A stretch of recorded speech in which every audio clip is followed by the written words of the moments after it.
Diamonds are forever. We are Flake Rose and Spears, and we are Supremely Black. How y'all doing this week, fellas? Man, doing good, doing fine, doing great, black and highly favored.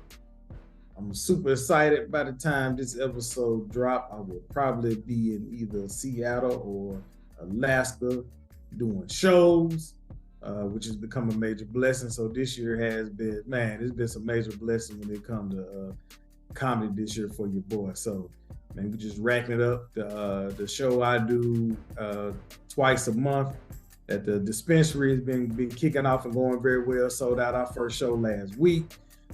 So that's been building and been flying, man. So the comedy has been great. The kids have been fine. They've been great. And football is back, and I'm loving it.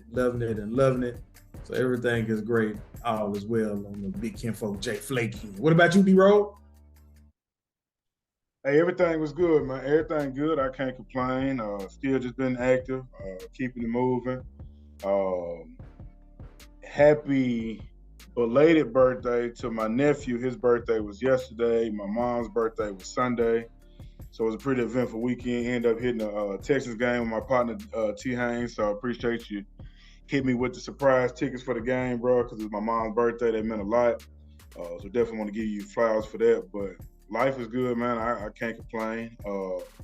I know I share a little piece of how everything's been going mentally because I know we do those check-ins, but therapy has been great since I've gotten in. To start focusing on, just getting better with breathing and just being a better version of myself as a man. So I can't complain. You know how I look at it. We out here, so can't complain, man. What's everything good in your space, Spirit? Yeah, all is good with me, so everything's well. So can't complain. Just grinding and taking care of the kids, being a father, and trying to get rest here and there when I can, and then enjoy life. That's about it for me. Let me see. Any updates? Nah.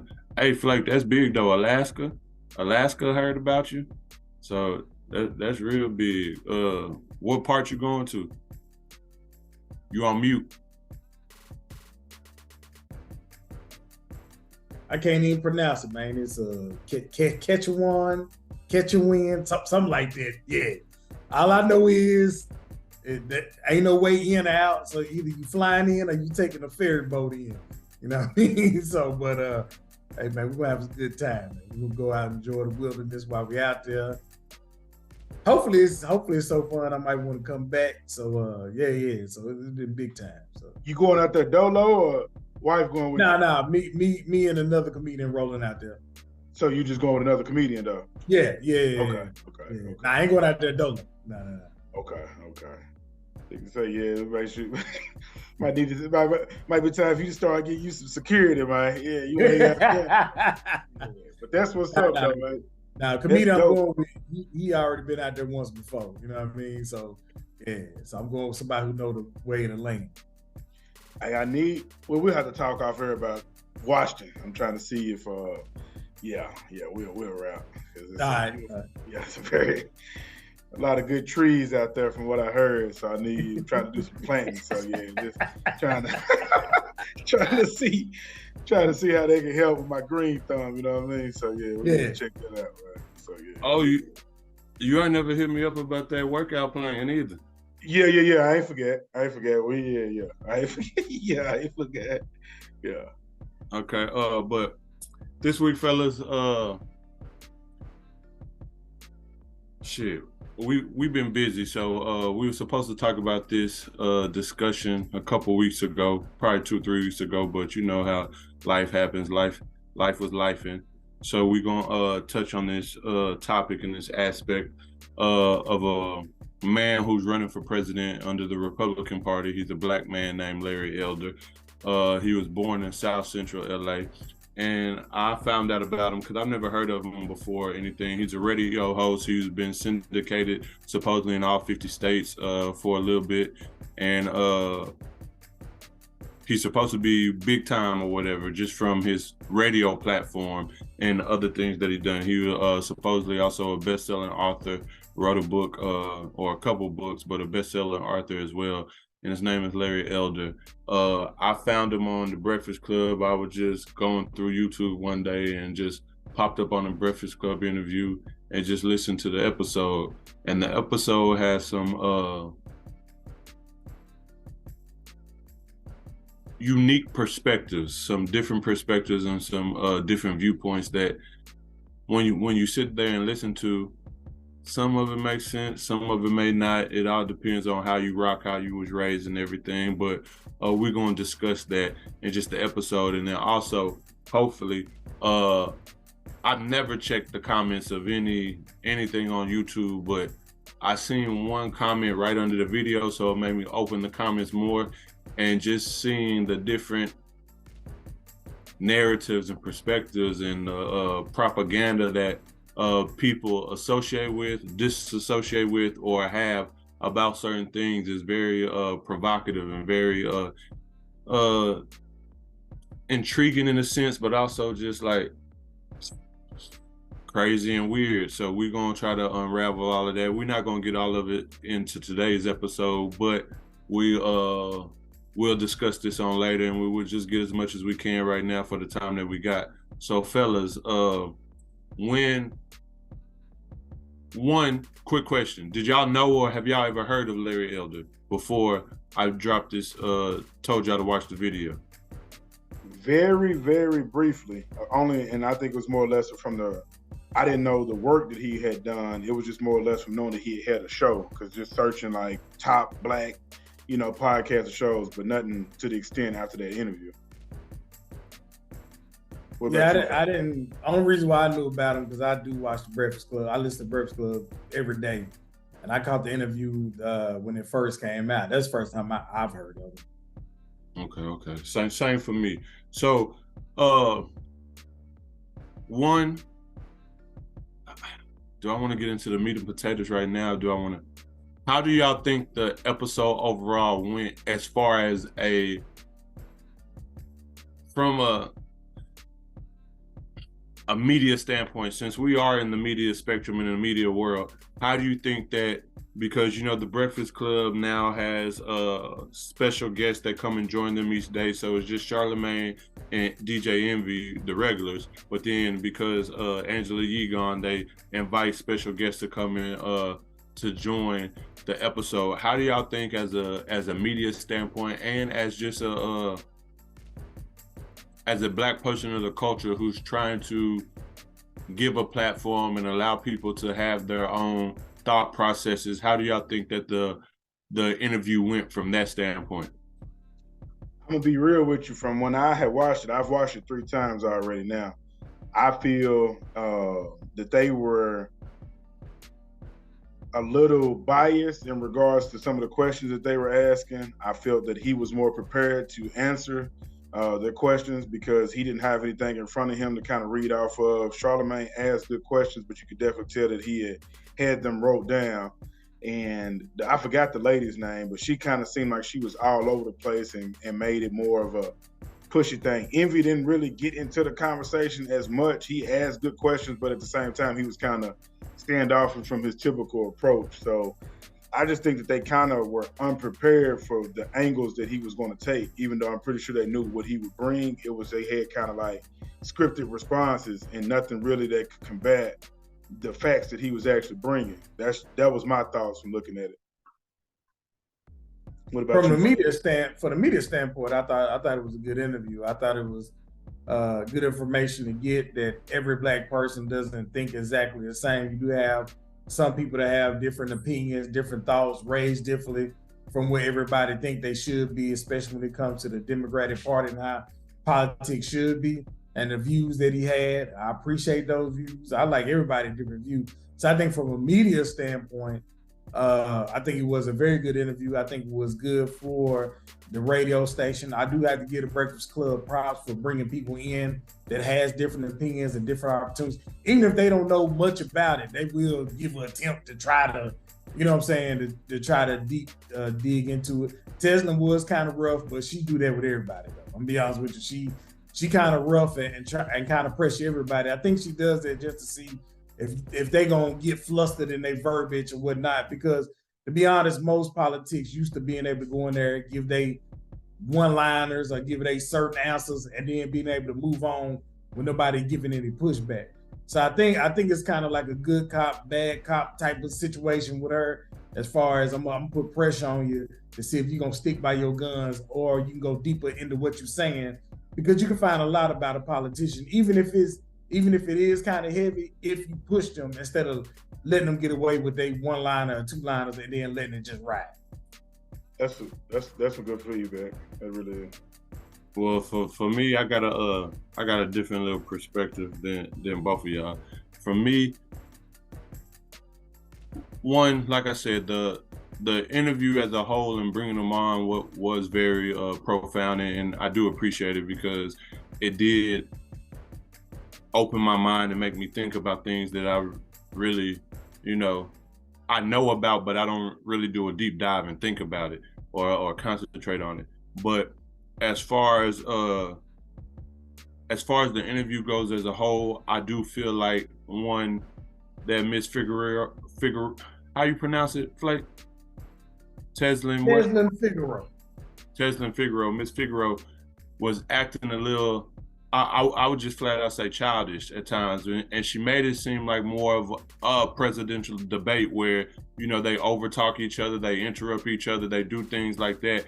When this is a platform where you let the man speak his piece, get his verbiage out or whatever, then you can combat it with whatever you have and have your viewpoint or whatever. But when you try to overtalk a dude and you borderline disrespectful, if not disrespectful in some parts, that's where it kind of got like, come on, man, you got to remember the platform and who you're doing this for. And if you act like this in front of the masses, it's not a good representation or a good, and I don't even want to say good representation, because we're not monolithic. We all have emotions. We all go through things. So sometimes you do have outbursts. That's just human nature. But again, I would hope that she would consider the platform that she is on and what they're trying to represent and what they're trying to do for the masses and not just for that moment in time. However, again, there was good questions asked. There was good pushback to some of the things, because I do feel like Mr. Elder did try to skate around or vaguely answer some of the questions when Ms. Figueroa was asking and pressing them, and same thing with Charlamagne. And so that's how I just wanted to talk about that part and get that out. Now we're going to get into the topic, what was discussed or what Mr. Elder brought up. Mr. Elder said that fathers outside of the home is more of an issue, and y'all could correct me if I'm wrong because y'all might have different perspectives or understood it differently, but it's more of an issue, and the issue that he wants to put forth and why he's running for president and everything is fatherlessness in the home is more of a pressing issue than systemic racism and prejudices, discrimination, injustice, and things like that. And so I just want to know, one, how do y'all feel about that viewpoint from just the aspects of the lack of fathers in the home, but then also do y'all agree that it is more of a pressing issue in today's world, the lack of fathers in the home, than systemic racism or injustice, social injustice, and things like that? Let me know how y'all feel about that and what y'all think. I think I don't think it's more of a pressing issue than we talking about discrimination and racism, because your father can be in the home all he wants to. When we leave outside of that house, that's still gonna happen to you. Or when father was in the home, with my granddad, he was in the home and raised all 4 or 5 of his kids. But when he left that house, all of his sons, and including himself, had to deal with discrimination and racism when they walked up outside of that house. I think that fathers can have an impact without being in the home. Now, absent fathers is a whole nother situation.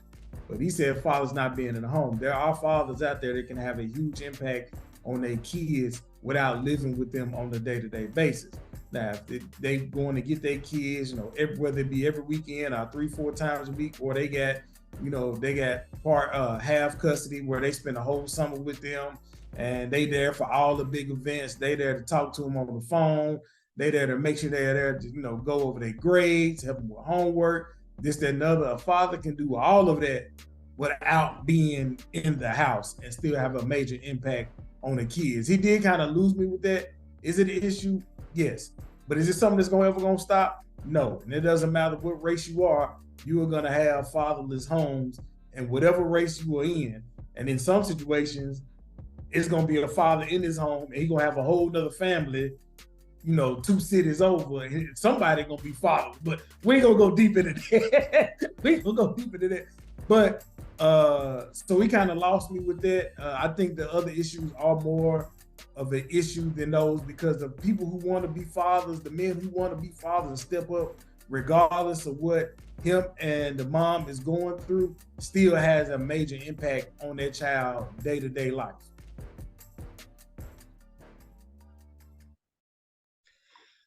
Now, I'm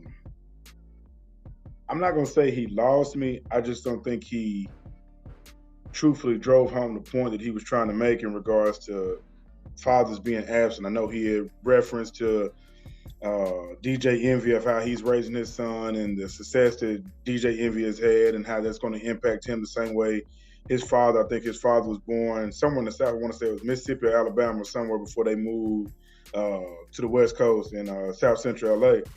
And he made his own way. And like he just talked about like entrepreneurship. It's a lot of different aspects.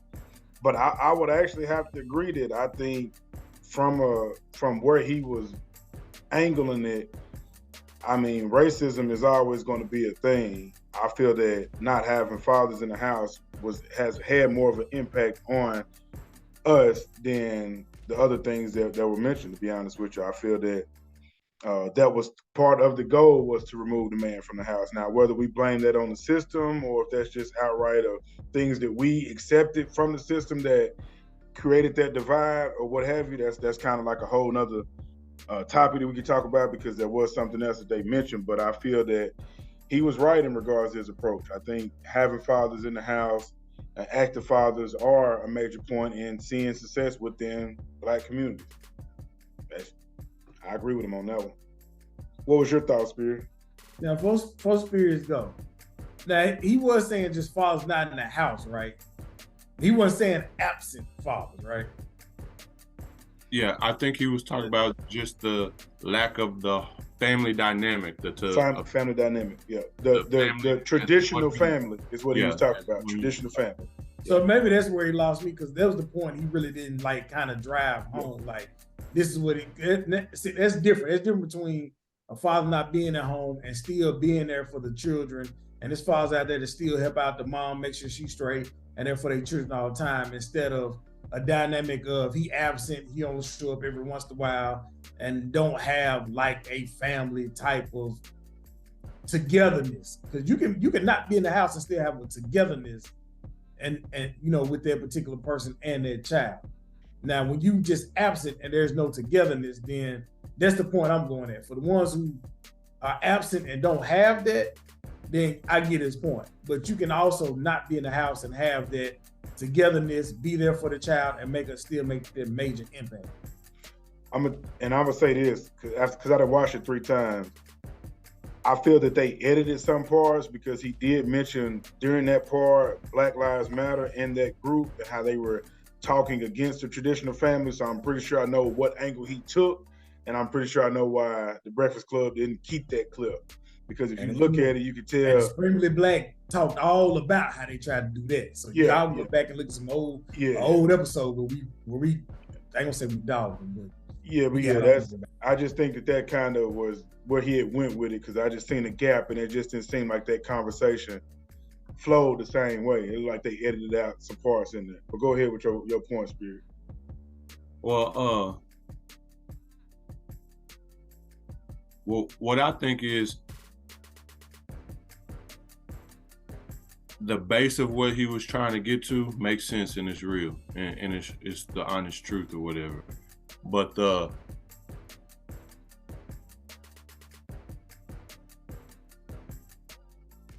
way that he was supporting that, to me, was very divisive and ignorant. And the reason why I say that is because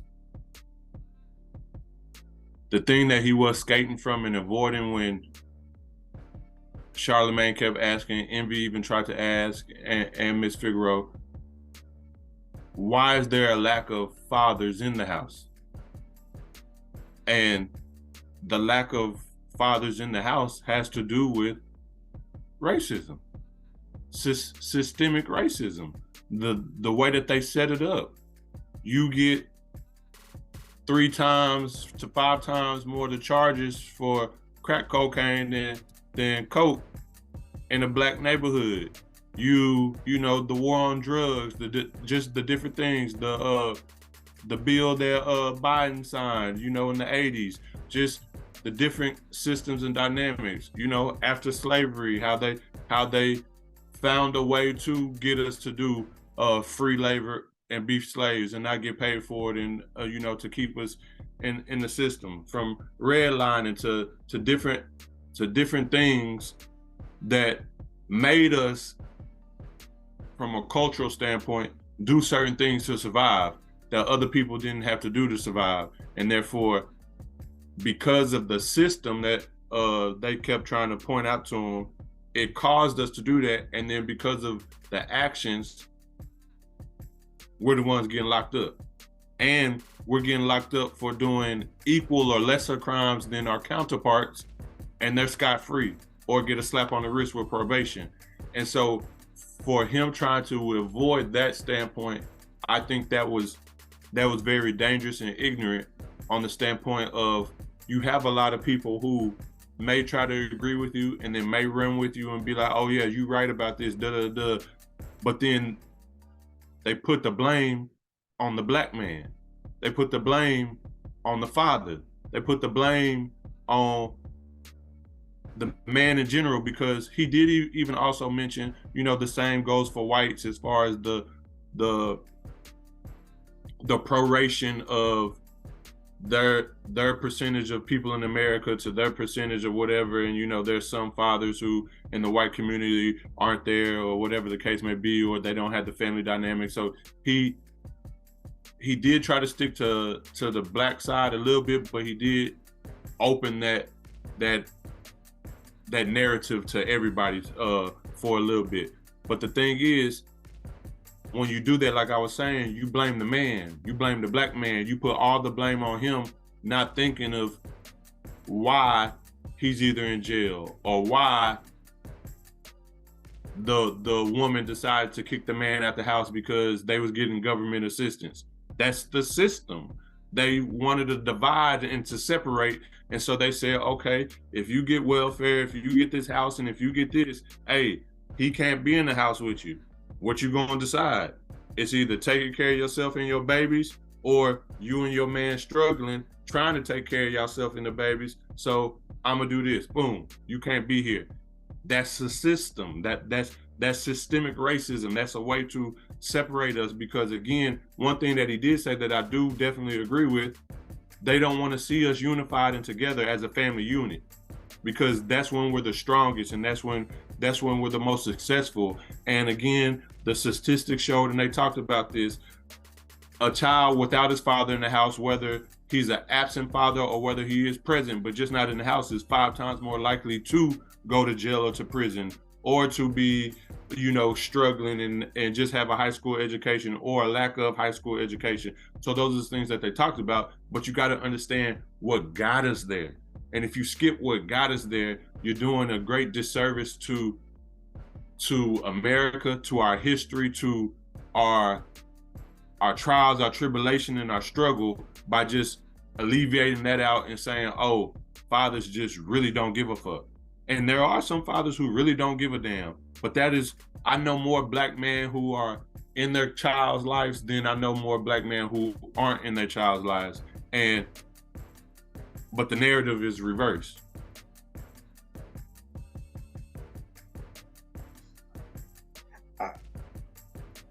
I guess I would say this is, I wish they would have got to the point of, I think he had hit them with a rebuttal, is coming up, there wasn't the government assistance type of thing. So if that was something that was created by the system that is designed to oppress you, what would make you want to accept that? Because I mean, I actually was thankful enough to see my grandparents or great grandparents together at some point within my life. And of course, they're no longer here, you know, rest in peace to them. But I kind of find it hard to believe is that we can't just, I wish they could have had that conversation and say, okay, so when they started to accept this and you say, okay, hey, daddy is not needed because we're getting the assistance from that, that's important, because you can't just say it's the system when you accepted the system. Like, I would take the struggle with the daddy in the house over cheese and eggs. If you're saying it's the system, why accept it? Like, nobody's making you accept the system. I didn't see the system growing up. Like, I don't, you know, I'd have to ask my grandmama them, but I don't think that they was on government assistance. They just made it happen. A lot of them had their own property. They raised chickens. They had their own meat that they killed. They deer hunted. Like, they had options where they looked at how to survive in the environment before you could say, I'm moving my man at the house so y'all could just give me eggs and whatever else to come with that. Like, as we know it's put in place for that, I just wonder why there's not a lot of conversations on why do we accept that instead of looking for someone that is looking to build the same way you're looking to build. Well, a lot of it is, I mean, in situations that Spears had brought up, if the man loses his job or he goes to jail and you went from a 2-house income to 1, it's hard if you got multiple kids or one to try to survive, depending on the area that you live in, depending on if you got family or circling around you that can help you out with babysitting or borrowing eggs, milk, water, or whatever you need. And it wasn't actually explained. Like, they don't tell you everything when you sign up. A lot of it is probably written down, but they don't actually explain everything when you initially sign up, that, you know, once your man get out of jail, he can't live here. And he can't live here because we cutting you a check to help out pay for daycare. We giving you food stamps, and this nice condo you stay in is really $1,200 a month, but we only charging you $5 or $6. You know what I mean? So I can see where a woman that went from a 2-house, even a man, sometimes the men get put in this situation too sometimes, when you go from a 2-house income to 1 just like that, and it's like, all right, I'm gonna try my best to make it on my own, but I'm tired of asking y'all, or I have nowhere else to turn, or else my kids gonna be out on the street. I have no other option. So when he come back, and then you got this story of, well, he can't, that's why some of them try to let him still stay there until they do their pop-up visit and be like, oh no, we finna cut you off unless he gotta go.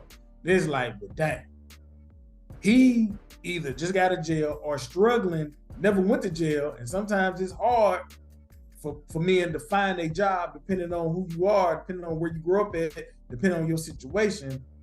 And you go 3-4 months without finding a job, and it's like, we trying to get back on his feet, but right now I need this. Right now, my kids are not gonna make it. And then it ain't even more about her. It's more about, I'm trying to do this for my kids to make sure they live good and make sure they don't go without.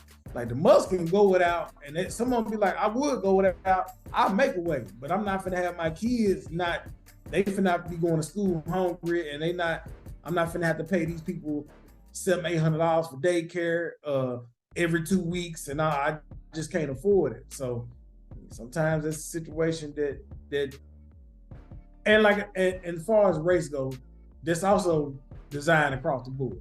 So we know white people on more welfare than black people are, so it goes the same for them as well, but it just impacts us a little bit more.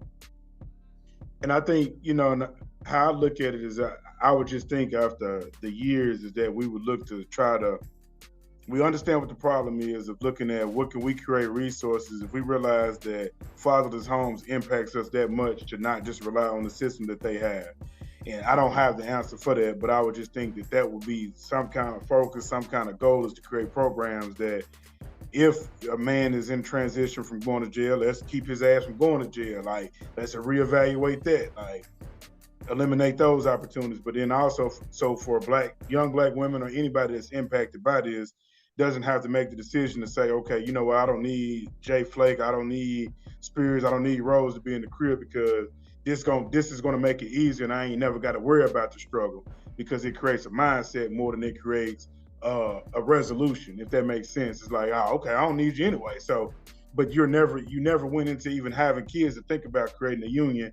You went into it thinking you're gonna be straight because this is the environment you've seen.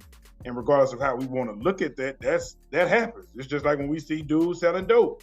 You start selling dope, they don't tell you that they just came home from doing 10 to 15 or their partner just got popped.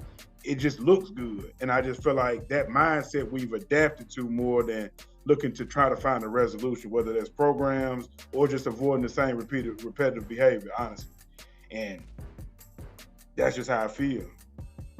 Now, Rose, I agree with you with that standpoint, but in today's time, there are programs and there's different resources that people can tap into now that they couldn't tap into back then when this all hit the ground running. So you got to remember, back when this first started and when they created this system, our education wasn't to the level that it is now.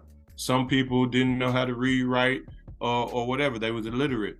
Some of us, again, didn't know that they was trying to put the man at the house until they did the pop-up business and they told them. So it wasn't like they told them at first. And to Flake's point, when you talking about, hey, keeping my kids off the street, having a roof over their head, you gone at that time and you got a 7th grade education, you doing cleaning jobs or whatever and all of this other stuff, or a janitor or whatever the case may be, and that's the best you could do. Your man out here, either he trying to make it, he got a job but it's not a good job, or he don't got a job and he whatever. Or a lot of times the truth of things is relationships don't always last. So the relationship might not last, but that don't mean that he, like Flake said, that don't mean that he's not a present father, but the relationship might not last. So then you do something that's going to take care of you and yours at that time to provide. And so I think the whole adaptation to it became later on when there's just trifling people. There's trifling black people in our community who decide, oh, to hell with that. I don't have to work. I'm gonna get this check. My rent's paid for. I get free food. I get this check for each kid. Whoop-de-whoop-de-whoop, all that other stuff. That's just trifling and ratchet behavior and ideology. However, there are some people who really didn't have no choice, and they didn't have the resources or the education to combat what the system was offering, and the system basically saved their lives, and that's just the honest truth of it. But I do agree with you with, it probably from, I'll say 2000s, I might even say the 90s, from the 90s to now, then yes, we should have been more mindful, more creative, more intentional in creating avenues, making plans, doing things to combat the system. But when the system first started, and why a lot of our people aren't, because what we say, all the OGs gone. There really ain't no more OGs on the streets in the hood no more, because they are locked up. They did that early on and got them gone. So then therefore our streets are trash now. And the reason is because when those systems first created, we didn't have no way to combat it then. And I'm not gonna say we didn't have no way, but the ways and the resources that we have now, they wasn't at the surplus that they was at the surplus they are now. We didn't have those surpluses then in the ways to combat those systems. And so I think that's part of the reason. And yeah, so it kind of hurt us. But again, if we knew better, we would have done better. I would hope to think, because again, I wasn't around in that time when these systems was created and everything. But I do think the saying goes, if you know better, you do better. And I believe that to be true for most people. Now, again, there are the misnomers and everybody who decide to buck the system and still gonna be ignorant, still do crash dummy stuff and everything. But I think the majority, if they knew better, they would have done better. Yeah, and so one of the things is like, that's why I felt like for this segment, of course, what we talked about is that Elder came more prepared, is because even with the programs that you and Flake both mentioned, that was never their rebuttal to even speak about programs that we have now. I kind of find these conversations sometimes sounds as if that we're back in, the Jim Crow era, or back in, for lack of better terms, the slave days, to where we didn't have any options or a voice to even speak on certain things that may be oppressing us.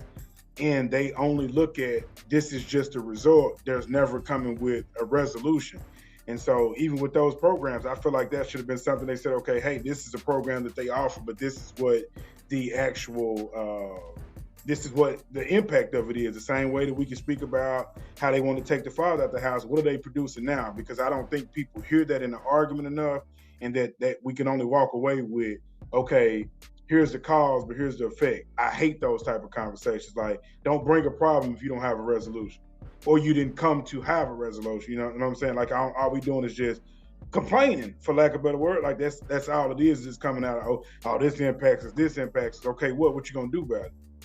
And that's just, I feel like that lacks in those type of conversations, to your point of the woman being childish, is because the only thing you want to do is argue, because you really can't combat it with any facts. And he has them and he knows it, but you can't even come with that. You just want to argue with me. You can't come and say, hey, we have this resource, they have this resource. We're not to the point where we don't have any resources. But when you hear conversations like this, that's what it sounds like.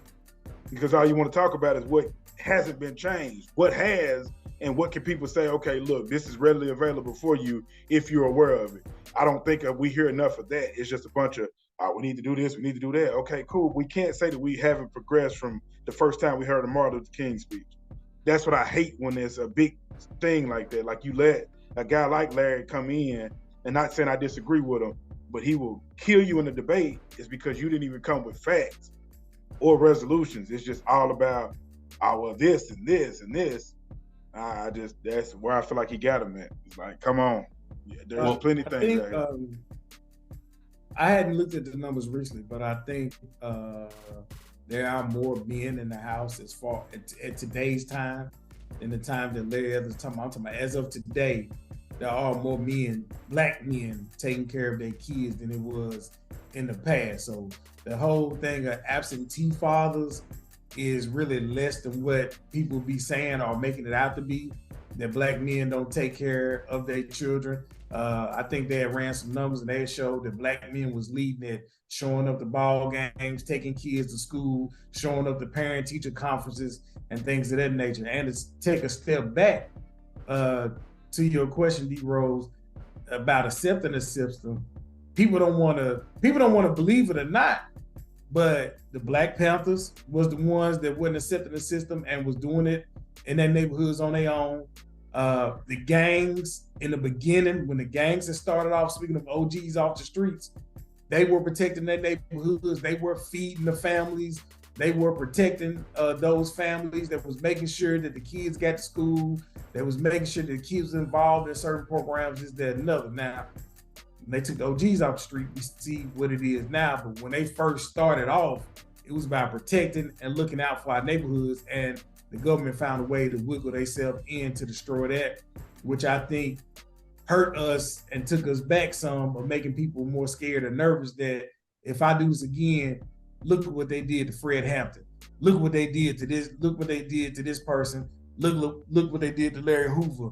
You know what I'm saying? This, that, and the other, where you got people that, let me not go too deep into it, because I don't know full details, but you got people on the outside looking in that did not create any major crime and was locked up or killed for a long period of time. You get killed, you ain't coming back. But if locked up and been gone for like life, 40, 50 years, and like ain't nobody trying to eat them numbers. You know, ain't nobody trying to eat them football numbers. But we gotta get to the point where we gotta get togetherness, and you are starting to see it come back with this togetherness. So I'm not gonna let people say that it's just not out there. Now, could we be better? Of course. But is it programs out there? Yes, you can Google these programs now. These programs are available to us now.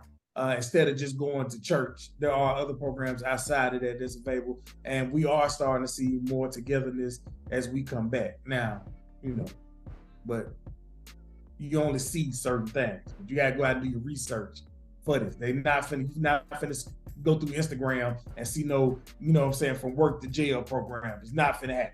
You know what I mean? Yeah. Going to see how fathers can take better care of their kids. That program is not finna be on Facebook. You're gonna have to Google that, and it's gonna be at a certain time, maybe once, twice a week, but they are out there if you do the research. And I'm with you on that. And that's all I want to hear. I want to hear like resolutions to it, like in those type of conversations. Don't just come in there, let somebody come in your house and just tell you, okay, blah, blah, blah, blah, blah, and you can't come back with that. Like, that's just how I feel. Like, come with the resources, because that's what people want to hear. If the conversation gonna spread, give them something to walk away with and do some homework on. Don't just complain. Like, that's kind of how I felt. Like, that was the childish part of it. It's not being able to rebuttal somebody that is coming with facts. See, but I think that was elders' responsibility, because I agree with everything that Flake was saying, but I think that was elders' responsibility, because their responsibility, from my understanding of the interview, again, I can't speak for them, but their responsibility was to combat the ignorance that he was saying, that it wasn't a system thing, that racism and systemic injustice is smaller than the lack of fathers in the house.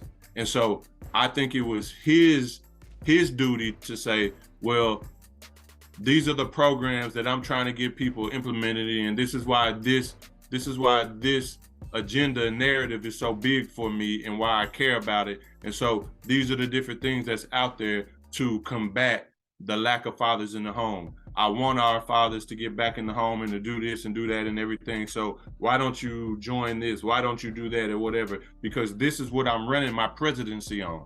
So if I'm running my presidency on this narrative, I should be the one coming with the avenues and resources for our people to join, or for people to join. It wasn't their job. It was their job to say, okay, so you don't think that the system caused the lack of fathers in the home? You don't think it was? And so, because from an educational standpoint, because if we got, let's say, my children, even though my children are very hip, so they know, but my children my oldest two about to be 13. Let's say they watch that interview and they don't know nothing about the welfare to the core of what it was meant for and everything, and how the war on crime took place and everything, to the depth of how it took and how it attacked us and our people. And they watching that and they say, dang, Daddy, you not in the house with us. So now I got a 5 times more likelihood to go to jail or whatever the case. And they just listen to elders' views and points on it and everything. That could misconstrue their mind and what they think and their logic of it, not understanding that it was the system that caused all of this. And so therefore it was the attack on Black people in general, that why this was even created and why we have this issue and reason. 73% of our prison systems are filled with Black and brown people. That's just the truth of it. You can't go around that. And why are Black and brown people? Because the laws for us aren't the same. We ain't playing the same game. We trying to play chess. They got us playing checkers, and then they getting scot-free protecting their queen and their king. And all of our kings are getting locked up. Like, we can't do nothing with that. And so therefore, that's why I think it was elders' job to combat with that. But I do agree with you. We do need to talk about more of the positive, more of the resources and things, versus just arguing about why we here. Because we've been here for shit. If you want to go back to slavery, over 400 years. If you just want to go to civil rights area, we've been here for 50 years, almost 60 years now and everything. So we've been here. So what are we going to do to keep taking small steps for us and for our people or whatever? So I do think, to your point, that is something that we need to do more of. However, we also got to tell the truth of it, because if we don't tell the truth of it, we're gonna become like Florida everywhere we go, where we're keeping the history behind, and we're not talking about the history of how we got here, and so therefore our people don't know our true history, our true triumphs that we made, and trials and tribulations, and we just focusing on right now, and then we letting them erase the wrong that they did and get scot-free with it. And then some of us become like Elder in a sense, because again, I agree with some of the points he made, but I also don't agree with some of the points he made as far as, he thinking Trump did no wrong, blah blah blah, all this other stuff. We can't go into all of it. We're gonna have to save some of it for like the next conversation. But I would say this: I would have loved for him to take that approach, especially with people that you could tell are leaning towards the Democratic Party. Because, and I leave them with this: I love the question that he asked Charlamagne: is how was he not offended by Joe Biden coming in here and telling you you're not black if you don't vote for him? No, we stopping. Like you said, we leaving. No, I said we done. I said I'm gonna leave them with that. Yeah. No, yeah. We gonna talk about that, but we're gonna talk about that on the next one. And just to piggyback off of what Spirit said, and let's think about something. And I don't think people really think about this part either. Now we are, as a people, we are moving really fast. We're not moving as fast as people probably think we should, but we are moving fast. So think about this. Your grandparents went through Jim Crow and civil rights. Your grandparents did. My dad was born right in civil rights. He didn't go through Jim Crow, but it's civil rights. His mama went through Jim Crow, y'all. So these people are still living. If your grandparents are still living, my grandma 90 years old, and she went through, and we have conversations about all of it. So if you think about where we were, sharecropping, prejudice, getting spit on, not able to go to certain schools, getting fired for no reason, not being hired because of the color of your skin, this and other. Not able to get an education. Not able to get an education. To the point of where we at right now, we have moved with rapid speed. And if you pay attention to what Florida and other places are doing, they see that happening. So they're trying to make changes and trying to erase history because they see how fast Black people and people of color has come in the United States of America, whether it be Black, Hispanic, Puerto Rican, Cuban, Asian, Jamaican, whatever. People are making moves within this country that is not white people.